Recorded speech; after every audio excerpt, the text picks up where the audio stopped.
Okay, everyone, good morning or good afternoon, wherever you are, or good evening or whatever. Um, this is the second in the series that we started last week called Holy Teachings. I haven't yet set the time on this class. Maybe it will remain a timeless class, which won't have a set time, only when I have the inspiration. I don't like that because then probably it might not happen. So we do have to set a time, but so far it's not yet set. I'd like to do this class on Wednesdays and figure out exactly when. Okay, so this is, as we explained last week, I'm trying to take a combination of various different Chassidic teachers and masters, thoughts on the Parsha, ideas that inspire and that elevate and put us into a whole different place. Last week I started with two books. One was the Zera Kodesh from the Holy Ropshitzer, the Naftali of Ropshitz, and the other one was Agar the Kala, which is from the Bnei Yissaschar, and I'm going to stick to them this week as well. And two phenomenal teachings, which just lift us up to a higher space. One of the main primary ideas of the teachings of Chassidus is the centrality of the tzaddik, especially when you go to the school of Chassidus. The centrality of the tzaddik is in all Chassidus. It started with the Baal Shem Tov, but it takes on a different form in the what we call the Polish Chassidus and the Chabad Chassidus. They're very different in form. In the Chabad Chassidus, the emphasis is that the tzaddik inspires, directs, and encourages us to do our own work. In the Polish Chassidus, the tzaddik literally lifts us up to the highest places. He infuses us with energy and light. There's a lot to talk about that. That's not for now. But one of the themes, recurring themes, especially in the students of Rebbe Melech of Lezensk, who was the kind of the leader of all of Polish Hasidism and Galiciana Hasidism and so on and so forth, is the concept that the tzaddik is the one that sweetens the judgments. Again, it's not only, but it's in Hasidus, Poland, as you would call it. It's all across Hasidus. But in Polish Chassidus, in Noimel Melech, for instance, the core sefer of Chassidus, of Rebbe Melech of Lezensk, it's like non-stop, almost every piece. It's actually referred to as Sifran Shel Tzadikim. The Alter Rebbe Shnei Zalman of Liadi made a sefer Shel Beinanim, which means he made a sefer for the average person that can serve Hashem. And the Noimel Melech is kind of a guide for tzadikim.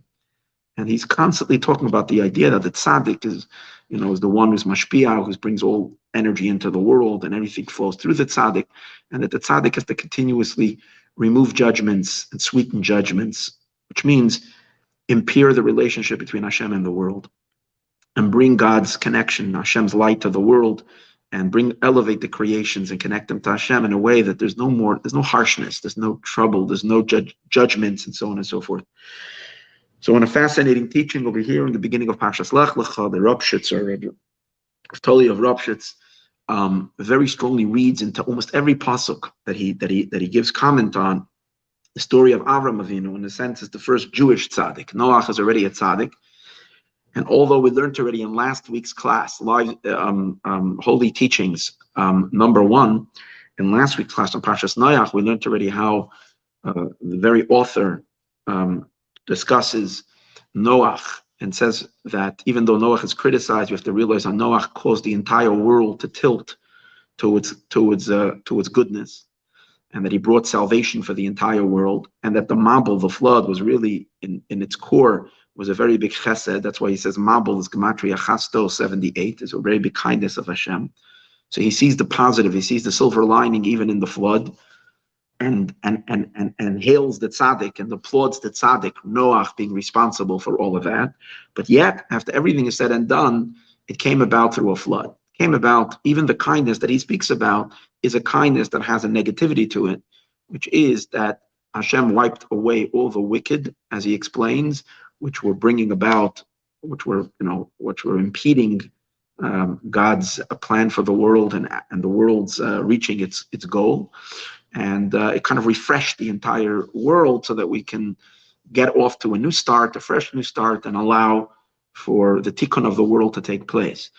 So although the tzaddik Noach was the one who broke free from the darkness and got the world kind of and rebooted, and he was able to set the world on a new track, which therefore is awesome about him. But yet it's not like the tzaddikim of Avram's kind. It's a whole different level. Avram Avinu then starts the real sweetening of the judgments, as we learned in the Thursday night class. Those that are following all the classes, as we learned on the Thursday night class, that in the time of the flood there was enormous judgments, and primarily we learned that those two judgments were coming from the two levels of judgment that there are in the supernal spheres, the Shekhinah, which is also referred to as Malchus, and also the Bina, which is also a source of judgments. B'nei Amin. In general, we know that there's masculine energy and feminine energy, and we learned on Thursday night how the feminine energy is one of fire, one of Gevura, and it has to always be calmed down with masculine energy, and that's the whole idea of doing the yichud. The whole point of Torah mitzvahs is a lot to do with sweetening of these judgments, because what you're doing is you're bringing in masculine, you're causing a yichud, you're causing a unification, and that unification brings the masculine lights of infinite compassion, infinite mercy, infinite kindness, and it calms the left side, which is the side of judgment, and the side of that can chas v'sholom result in harshness and in punishments and so on and so forth. We had elaborate discussion and on Thursday night. You can listen. Now we learned how the Mabul was both judgments from below and judgments from above, coming both from the two hays of Hashem's name, coming from the lower hay and the higher hay. And these two elements, they did, because last week we learned, because of the situation, where the sins of the generation, they weren't allowing the masculine energies to sweeten the judgments on the feminine side. And that's what brought along the devastation. Now, one of the things we know about Avram Avinu comes after the Mabul, and Rashi says, the Rav Shitzer doesn't bring this, but I'm just making the association because this is really his theme in all the psukim over here in Parshas Lech Lecha. In Noach, the last pasuk in last week's Torah portion, in Parshas Noach, it says, Vayomaz Terach b'Charan, that Terach died in Charan. Now there is a upside down nun, Hanun Afucha, there is an upside down nun of the word Charan. And why is there an upside down nun? Now, when I look at my Chumash, I don't see an upside down nun. I don't think when you look in the Torah, it's an upside down nun. So what exactly it means that the nun is upside down? Where would this upside down nun be? I'm not exactly sure, but this is what Rashi says. So Rashi says, to tell you, Ad Avron Charoin Afshal Mokam Ba'olam. Until Avram Avinu, there is a wrath, God's wrath at the world. Basically, the world was not producing much nachas. The world was not bringing much favor, much satisfaction to Hashem, because God created man to serve him, and man was busy with something else. Man had his own agendas. And for 2,000 years, the world was not, there was no profit. There was no gain. Hashem was giving, but there was no return. And the nachas started with Avram Avinu. And that's what the idea of sweetening the judgment, which also in Kabbalistic terminology means, if you look into the Arizal, in the beginning of Lakuti Torah of this week, the Arizal explains how the beginning of the Zivug, this idea of making God happy with his world and attaching him, the ultimate attachment is Hashem wants a home in this world, and he wants a intimacy with the Jewish neshamas, with the Jewish souls in this world, and through us with the entire, all of creation. Through that intimacy, through that deep love, the world in general is his dira, is his home, and who doesn't want to live alone in that dira? He wants to live a happy married life, and that marriage is to Nishmas is to the Jewish people, and Nishmas Yisrael, the souls of the Jewish people, which are all rooted in the Shekhinah. So if you trace it to its Kabbalistic origins, the idea is it's the yichud, it's the complete marriage between the transcendental lights of HaKadosh Baruch Hu and the Shekhinah. And that process, that zivuk, the Arizal says, Haschalas is oidedus hazivuk. The beginning of the hisoidedus, the beginning of the evoking of this zivuk, of this unity, which, as we spoke, the fringe benefits of it is that it calms, it sweetens the judgments as well.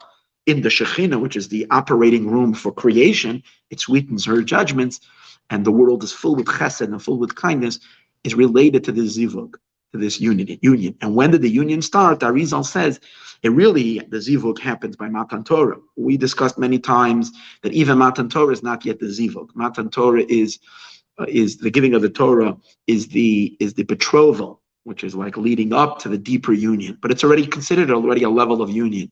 The ultimate zivug is going to happen with the coming of Mashiach. That's when it's going to be finally finalized in Nisuyin, the marriage of the Jewish people. I gave a class about that last night on our Mashiach weekly class.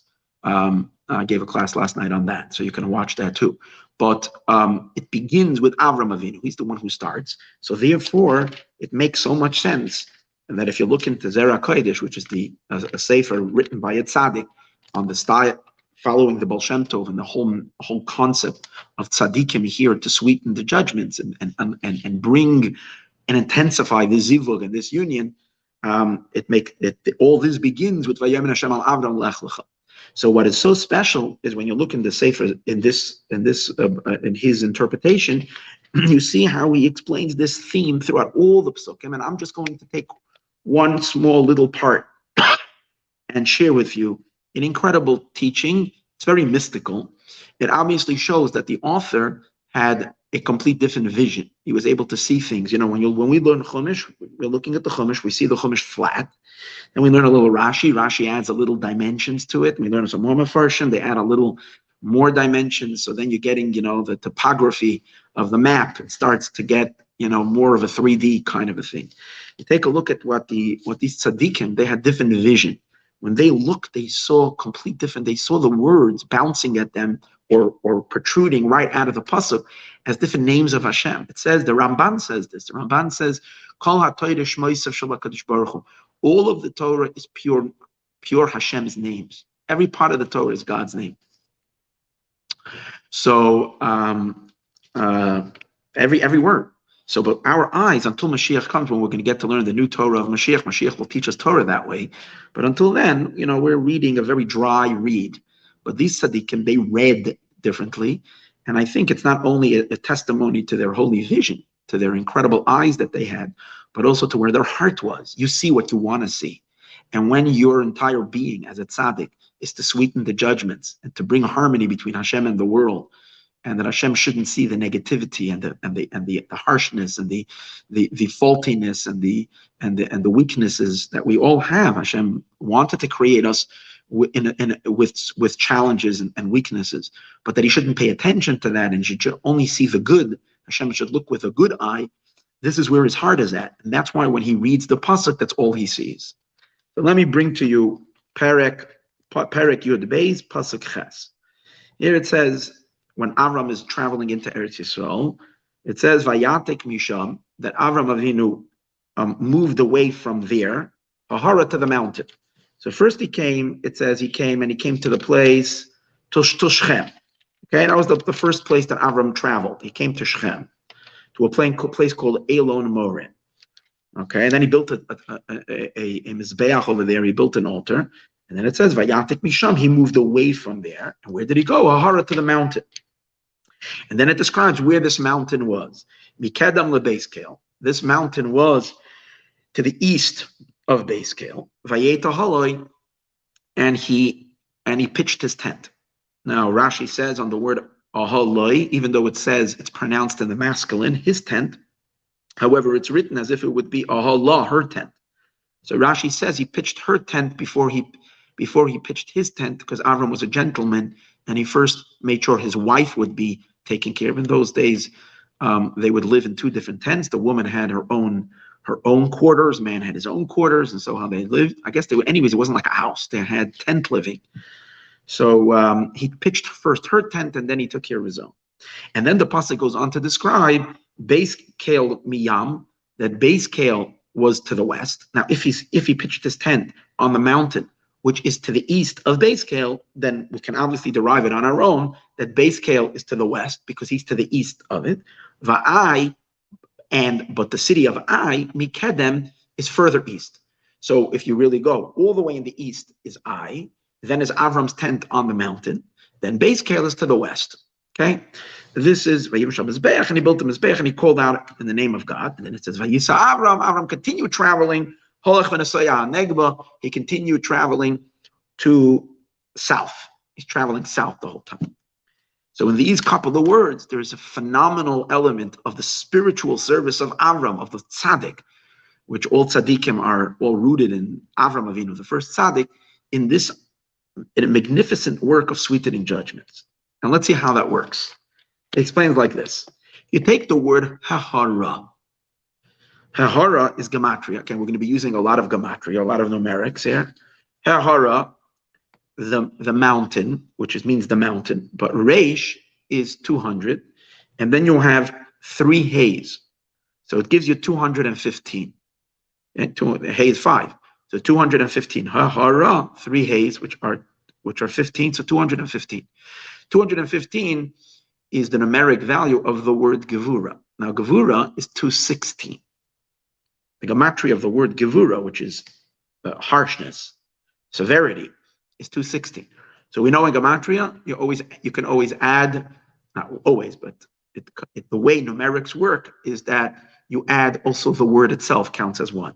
Sometimes you count also not just the word, you also count the individual letters. You can add those numbers on. Again, we can't do any of this, but tzaddikim who connect to the soul of it, and they see it in terms of a godly revelation, there's a method in gematria where you can add the kollel. So from 2 ahara, which is 215, it's really 216.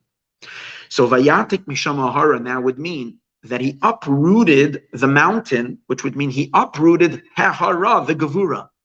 Avram Avinu removed the gevures, the harshness, the judgment, from where? Misham, from there. So he says, what is there? He says, there is the source of our souls. The source of all souls is called there, because that's the source of all of our neshamas. We all come from there. So where do we come from? We come from there. So that is what? The source of our neshama is called Knesset Yisrael, called the Shekhinah, which the Shekhinah, as we spoke and mentioned at the beginning of the class and emphasized very strongly, that's the place where a lot of judgments pile up. Because Malchus is where God decided he wants to be a king over the world, and he runs the world with the notion of being a king over it. And a king who's being disrespected or being disobeyed gets very, very upset and very angry. So in Malchus, there can be a lot of pile up, a lot of brewing negativity that grows in Malchus. And as we spoke earlier, we always have to sweeten the judgments in Malchus. So that's what Avram is doing. Vayatek misham, from Malchus, he is vayatek, he's dislodging hahara, the gevures, the harshness. How is he doing it? He's doing it mikedem, because he's accessing a very high level of masculine light, where there is very, very powerful, intense kindness and sweetness. Kedem, he says, means from before. Before is talking about before creation. In other words, he's moving to a place where there was no room for ever any judgments, because it's still before creation. There's no judge, because before there's nothing to be upset about. It was still a time when God's light was shining just with infinite kindness and infinite love, without any obstruction. He says that's referring to, Kedem is referring to Hashem's name, which Hashem's name before creation was Eke, I will be. It's a name we find later appearing again explicitly in Parsha Shemos when Moshe meets Hashem, and he says, when the Jewish people ask me, what's your name? Hashem says, Eke Asher Eke, I will be who I shall be. So one of the interpretations of Eke is, I will be a king, I will be a God. But it's before, meaning I will be a creator, but it's before creation. And obviously on that level, there's only chesed and there's only kindness. He doesn't interpret explicitly what this level is. Usually Eka is associated with Bina, and Eka, Asher Eka could be associated with Keser and the like, and could be that's what he means, the Makar of Rachamim. It seems to be that way, because there is a gap in his explanation.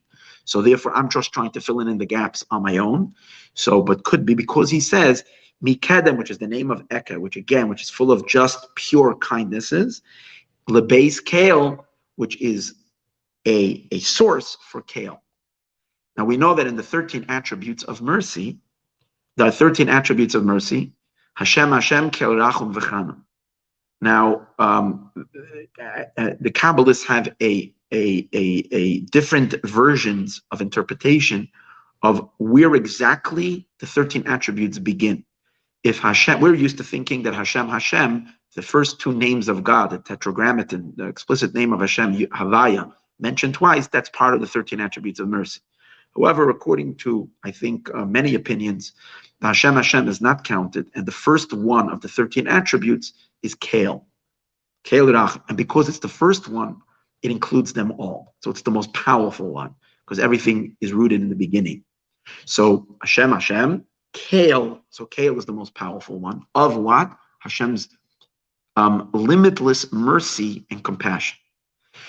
So Kale is really related to Kedem. That's why I think that what he says, Shem Eke, which is the name before there is creation, he's talking really before spheres, before attributes, still on a level of Keser. I'm afraid to say it on my own, but that's what I think it is referring to. Eke, and from there is where Kale comes from. And from there, by eliciting, by Avraham Avinu tapping into this magnificent, sublime level of kindness, Avram and compassion, we call it Rachmim Pshutim, simplistic Rachamim and compassion.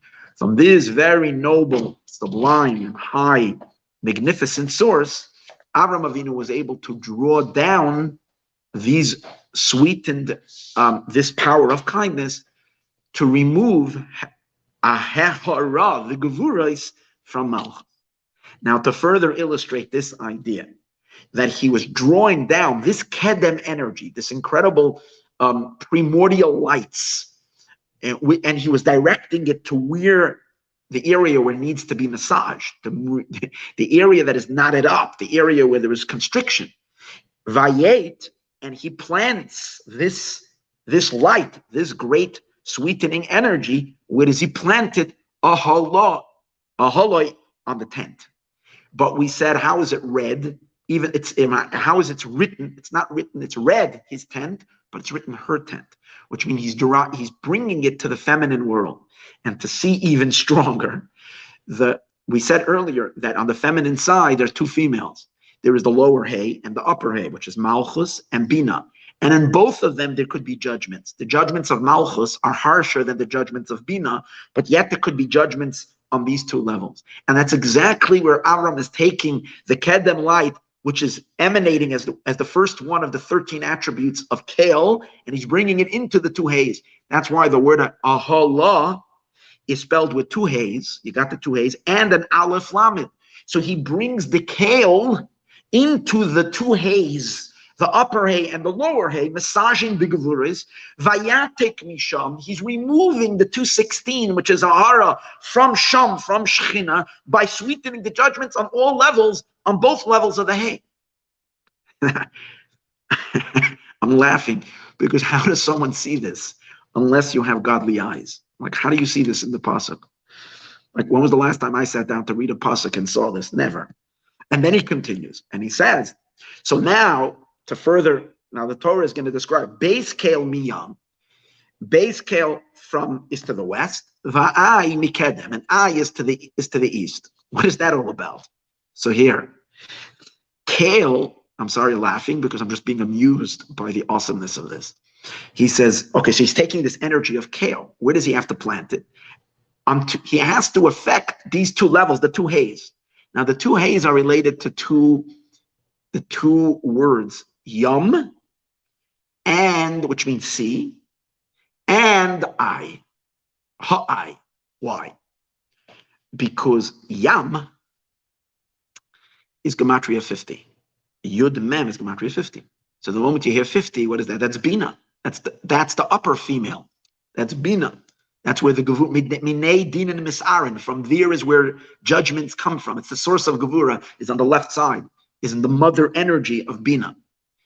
So he's saying Beis Kale, he draws the energy of Beis Kale, mi yam, to the yam, into the 50 gates, into the element of yam. He also explains how yam represents a harshness, a toikif of gevuras. It doesn't give much explanation. He leaves me again wondering. I don't really understand that much. But what he does say, Yud Mem is Bina, so there's a sweetening into the Yam element. The I, what's I? Let's look at the gematria. I is Ayin Yud, so it's 70 plus 10. Together, it's 80. But Ha-I is 85. Now, 80, that's the word itself. Then we add the word itself. You can add one more, it's 86. And everybody knows 86 is the gematria of Elokim, Elokim is the name of God associated with Gevura, and many times the Shekhinah is called Elokim. Sfiras HaMalchus is called Elokim. And that's where the main sweetening has to happen. So base scale is being drawn, is being lifted, is flowing, and the energies of kale is impacting yam, which is the upper hay, which is the first place that needs sweetening.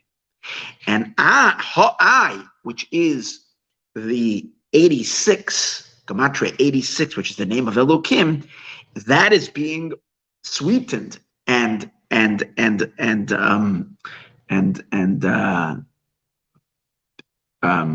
relaxed, if you can say, mi kedem, from the lights of kedem.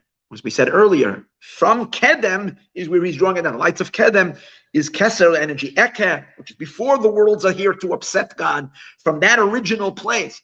And to translate this into some kind of psychological understanding, it's like a person is very excited and very motivated about a project, about a certain endeavor, about a certain thing, and they're full of energy, they're full of kindness to it, which means it's very appealing to them. They're excited, they're passionate, they're all full of love towards the project and to all the participants in the projects.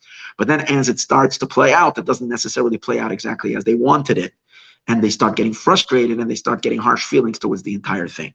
So then in order to sweeten it, you have to remind them of the initial thought. You have to bring them back in their space, back to the place when they were still just excited without the frustration. And when they can revision that vision, you can refresh it. You can bring them back to Kedem. That's how all the judgments become sweetened. And not only is there no more judgments, but the judgments themselves, the Gevura itself, is flipped over to kindness. And where do you see that? The word Kedem is Kuf Daled Mem, is Gematria 144. Kedem is 144. 144 is double Chesed kindness. Chesed is 72. Chasto, last week we said, is 78. But Chesed on its own, Ches Samach Daled, is 72. It's one of Hashem's names, the name of 72, which is Chesed. Now, since now you don't only have kindness, but you have a double dosage of kindness, because you've taken the severity, the Gevura, and you flip that also to kindness. So the Chesed is now double, and it becomes Kedem. Wow. Okay, we're not done yet. So by doing this, Avram Avinu is already on the entire cosmic level. Now this understands, and it's not just something that Avram Avinu did then when he traveled. This is something that he integrated into the system of the world. When we follow in Avram's ways, when we learn Parsha Lecha, we read the Psukim, we act in a kindness, loving way to its people, and so on and so forth. We initiate these energies and we sweeten the judgments at all these levels, in the upper realms and on the lower levels. Then he continues, and he says, "Vayis Avram," but where was Avram Avinu targeting most of his avoda, all of his drawing down of lights? His real target was always Negba, was the south. What does that mean? So he says Negba is the Shekhinah. He's targeting all these lights down, even though we made reference to the lower hay, but the Torah is re-emphasizing that it's mainly about, God also says then, he doesn't mention this here, Elo Aretz, to the land that I will show you. Bring your light down to the land. Malchus is called land, it's called Eretz. But what kind of earth is Malchus? Malchus is called a dry land. Why is she dry? Because we know that the Shekhinah on her own, les la megar me klum, she doesn't have anything on her own. The Shekhinah is is feminine in the sense that she's a vessel, she's a container, but she needs all to be filled, like the moon. Moon doesn't have its own light, must receive the light from the sun. And that's why it's not only called Eretz, but it's called Eretz HaNegev. The southern land, usually means the southern land, but Negev, the reason why south is called Negev, because Negev means dry. The southern parts of the world are generally more dry than the northern part. Over there, there's more rain and cold and rain. And here it gets more dried out. So Negev means dry. So Malchus is therefore called Negba. He adds, and therefore he's traveling to the south, to a dry place, a place where where you have to bring the influx of energy and light into Malchus, and that's where he's traveling. And to add to that is Ha-Negba is the exact gematria of 65. Let's see. Hey and hey. Ha-negba has a hey and a hey, the beginning and the end, that's 10. Then you have a nun, which is 50, so you're 60. And Gimel and Beis is another 5. 65 is the other name of God associated with Malchus. Before we said the name 86, which is Elokim. But the main name of God associated with Malchus, which Shechina, is Ado, Aleph, Dalet, Nun, Yud, which is 65. So Avram Avinu brought it down, Ha-negba, into the name Adonai, which is 65. And over there, Avram Avinu sweetened all the judgments. Now, a completion of this awesome thought. Later, Rashi brings that Avram, the next story the Torah says is that Avram went down to Egypt. And he has a whole confrontation with Pharaoh, and Pharaoh kidnaps his wife Sarah and abducts her, and then he has to give her back. And Avram comes back, and he's a rich man because Pharaoh gave him tons of gifts. So Rashi says, interesting, on the pasuk, hold on, there's a few verses later. Vayal Avram Mitzrayim, that Avram went up from Egypt, and they went up, and hold on.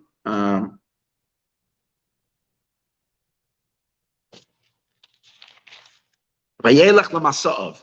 This is in pasuk Perek Yud Gimel, pasuk Gimel. It says Vayelech, and he went l'masa'av, to his travels, minegav ad Beis Kel. He's traveling back Negev, again Negev, and he's going back to Beis Kel. Okay? So Rashi says on the words Vayelech l'masa'av that Avram Avinu didn't reroute. He actually, when he went back to the land of Canaan from the land of Egypt, he actually went back the exact same route, and he stayed in all the same lodging places. Why did Avram do that? So Rashi says, because on his return, because he paid, actually Rashi says two pirush. One is that a person should always stay in the same place. It's nice. You honor a certain host when you go again to that host, because like this you show them that you appreciated their hospitality. But then the second pirush Rashi says is because the reason he went back the same way is because he had to pay up his debts. On the way down, Avram didn't have the money, and therefore people trusted him. He had a very, very, very good name, so people gave him on credit. Now when he was returning and he had a full wallet, he was very wealthy, so Avram went back to all the places and he paid his debts immediately. These are the words. Para, he returned, he paid hakafos. This is not a word in the pasuk, this is a word in Rashi. But when you have holy eyes, like Rav Naftali of Rapshit, suddenly you see the Rashi 3D, and you read the words para hakafos in an awesome way.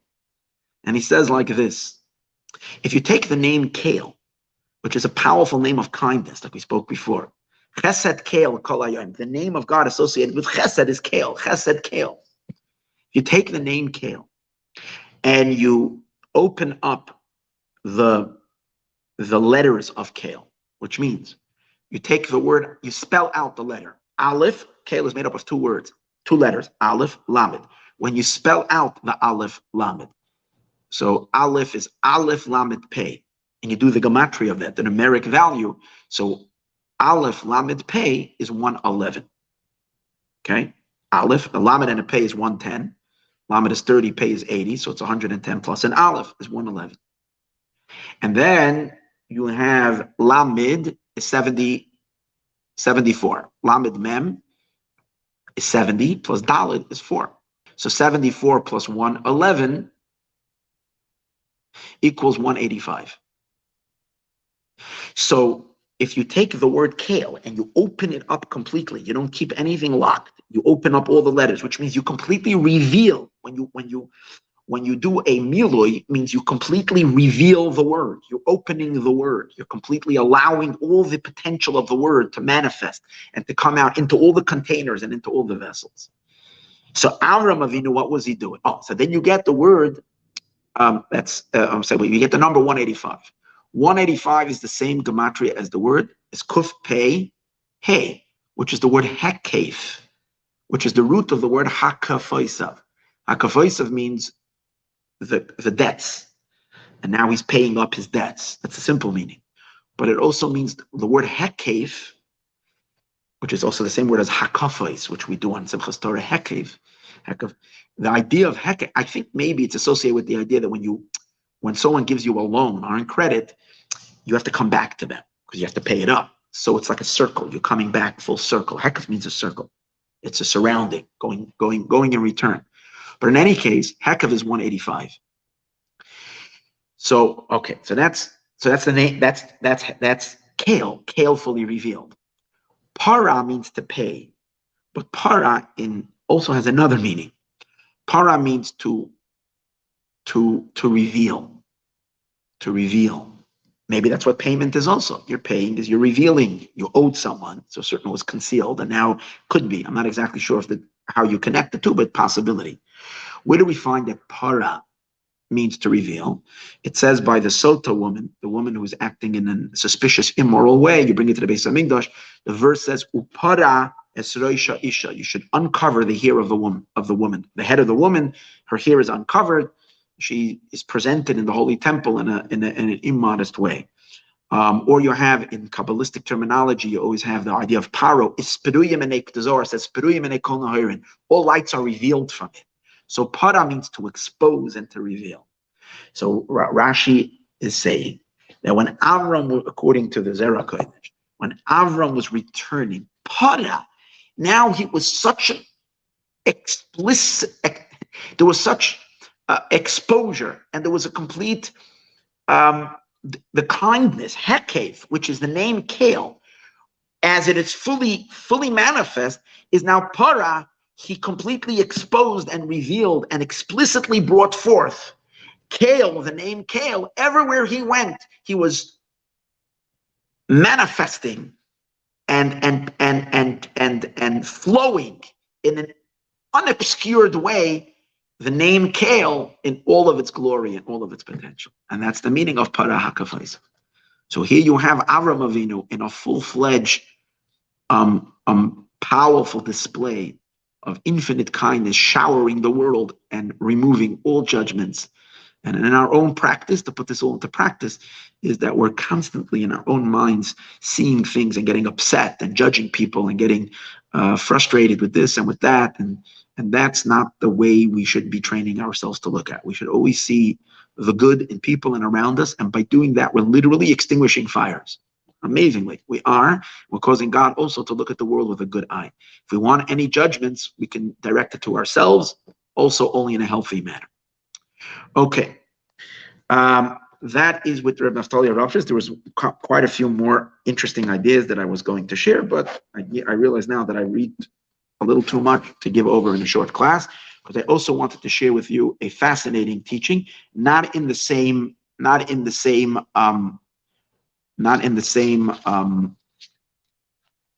theme, but a very cool teaching which I saw from the Bnei Yissaschar, again, the other great tzaddik in the beginning of Parsha. He has a ton on Parshas Lech Lecha, and I'm sure we can learn and have endless amazing ideas.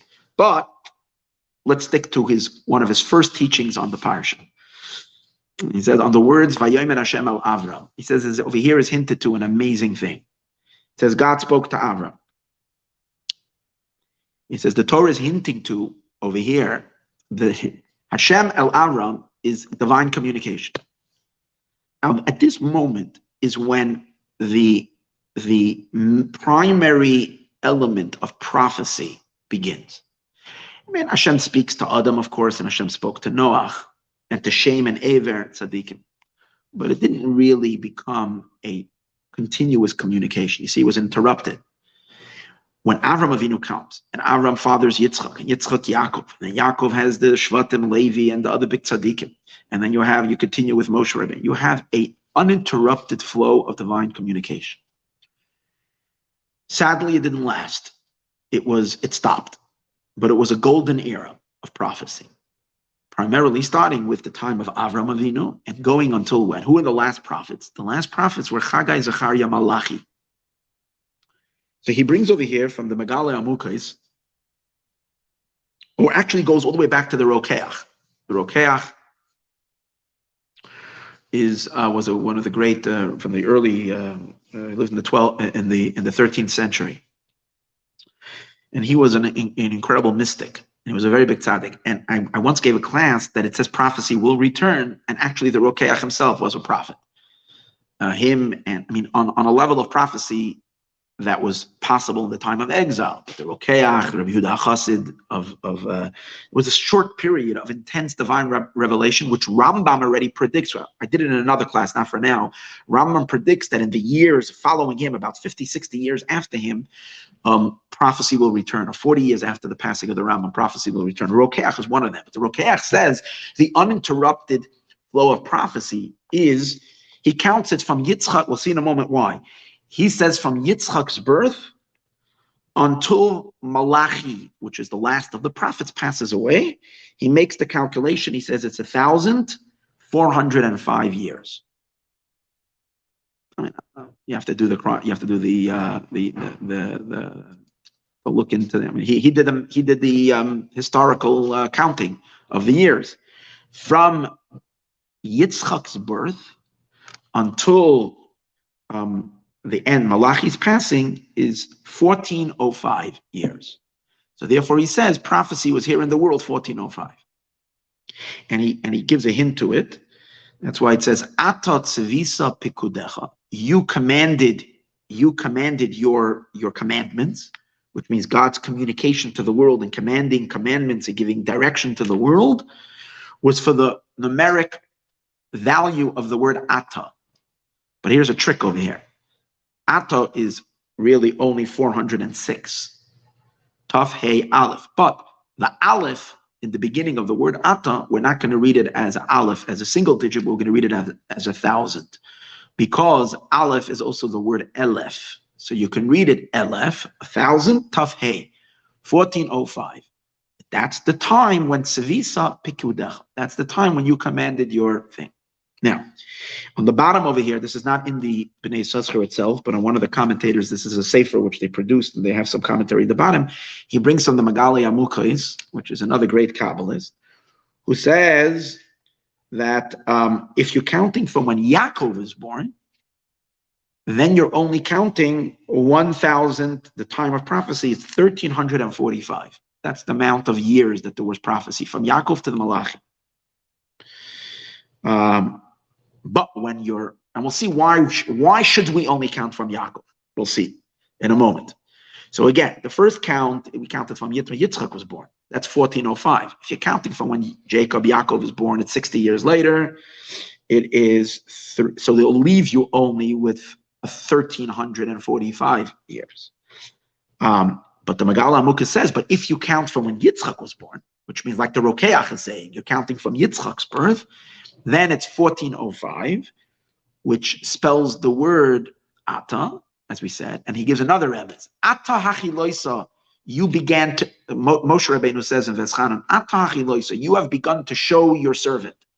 So he's hinting to these 1,405 years, Elef, the Aleph of Ata and Tav Hey, that's the time, Achiloisa, that you have began to show, that's the beginning age of prophecy for 1,405 years, where you've shown, you're visible as Avdecha, your servant. After that, you're not showing anymore, you're not revealing yourself to your servant anymore. We're in the darkness.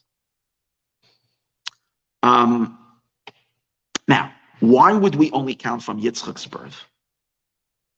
Why would we only count from Yitzchak's birth?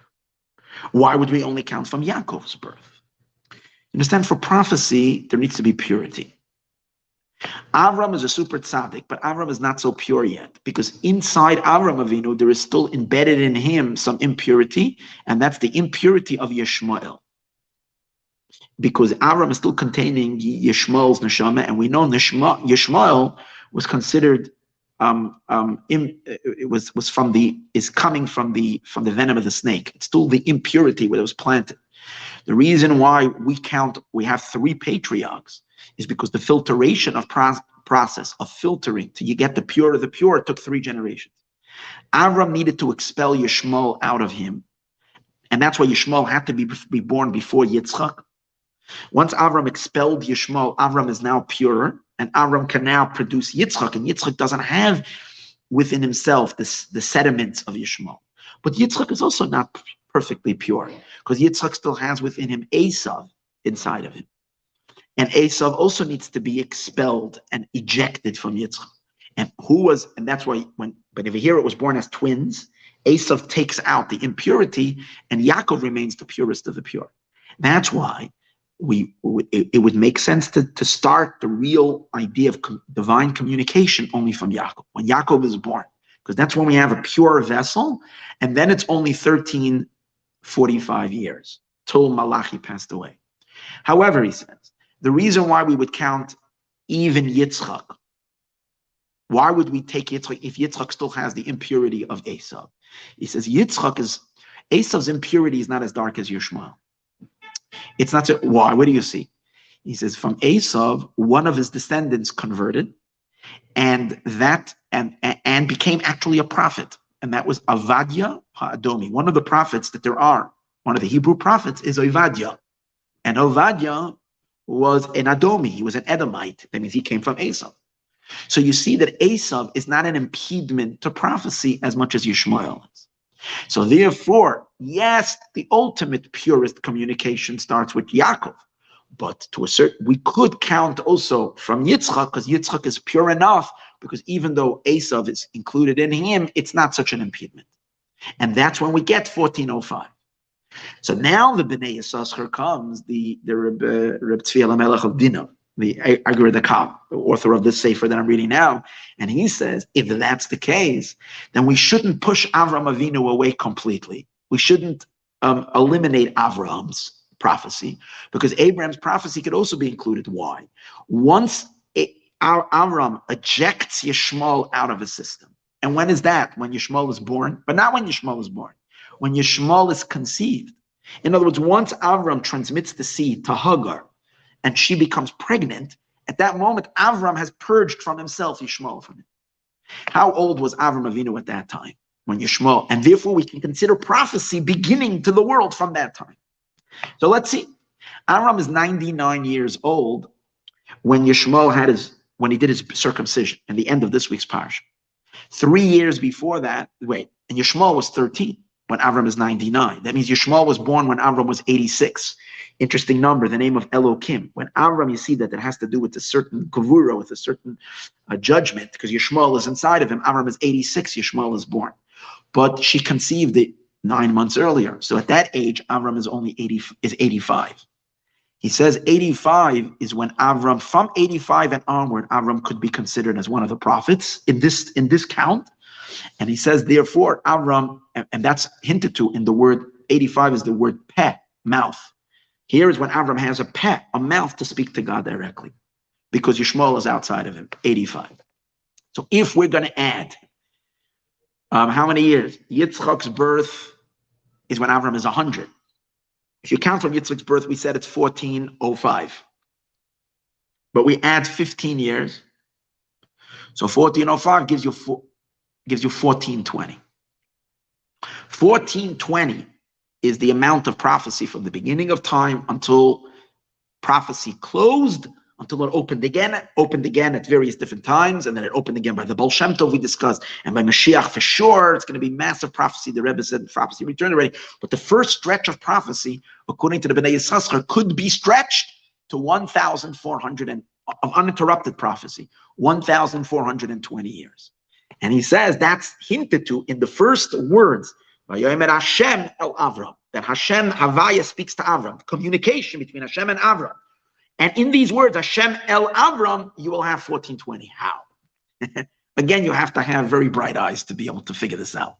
He says you take God's name Havaya and you put it on top of Avram, because there's communication from God, from Havaya to Avram. So you have 4 letters in Hashem's name, Yud Kei Vav Kei, and you have 4 letters in Avram, Aleph, Beis, Reish, Mem. Avram doesn't have yet his Hey. So Aleph, Beis, Reish, Mem. And you're putting one on top of the other, and you're timesing the letters, each one by the letter above it. So the Aleph of Avram times by the Yud, which is on top of it. So Aleph times Yud is 1 times 10 is 10. Okay, so we have 10. Then the second letter of Avram is Beis, it's 2, and in God's name it's Hey. So Beis times Hey, 2 times Hey, which is 5, 2 times 5 is 10, so 10, that's your 20. Then you go to Reish, and in Hashem, Avram's third letter is Reish, and in Hashem's name is Vav. So 6 times, Vav is 6, and Reish is 200. 6 times 20 is 1,200. So now you have 1,220. Yeah. Then you have Mem from Avram, and in God's name 5. It's Hey, the latter Hey. Remember, one on top of the other. Hey times Mem. So 5 times 40 is 200. So add to 1,220 another 200, 1,420. So how many years was there an uninterrupted flow of prophecy? Hashem El Avram at the beginning of time was right at this. And he gives a remes to that. Ki itcha, Hashem says, Al tira, don't be afraid. Ki itcha ani, because I am with you. Itcha, he says, the time period that God was with us in a visible way. Again, the Aleph is going to be Elef, 1,000, and then Tav Chaf, 420. So 1,420, which is 1,420 years of uninterrupted prophecy. An awesome, incredible teaching.